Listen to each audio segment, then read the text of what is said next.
Le Gabon héberge la population la plus importante de tortues luttes et abrite également la plus grande densité de nidification en Afrique.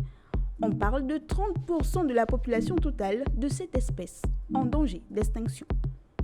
Pour faire dramatique, on dira que les tortues sont en train de disparaître et c'est très mauvais signe pour l'humanité. Aujourd'hui, les menaces sur leur survie sont nombreuses. Certaines tortues marines sont prises accidentellement dans les filets des pêcheurs ou dans nos débris flottants. Malgré leur protection théorique, certains cherchent toujours leurs œufs, leurs carapaces, leur viande ou les capturent pour les vendre aux aquariophiles.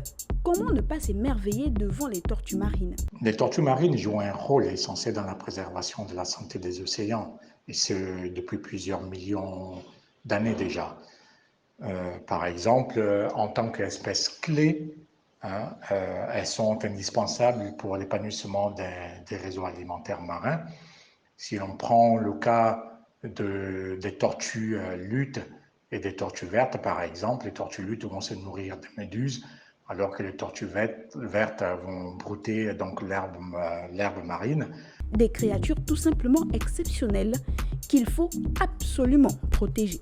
En termes d'activité, il y a la sensibilisation dans les écoles, donc parce que voilà, le Gabon compte une population jeune essentiellement, et voilà, ce sont ces jeunes-là, ces enfants-là, qui vont construire le Gabon de demain. Et donc, il faut déjà leur apprendre des gestes d'éco-citoyens. Il y a de la recherche qui est faite sur la plage, la protection des nids et de la protection des nids des tortues, le suivi des nids des tortues. Retenez pour la fin que le Gabon héberge la population la plus importante de tortues luttes et abrite également la plus grande densité de nidification en Afrique. On parle de 30% de la population totale de cette espèce en danger d'extinction. Se dire que bien sûr, il faut enrayer les extinctions de masse, mais que d'une certaine manière cela ne nous touche pas ou ne nous touche que de très loin est une erreur.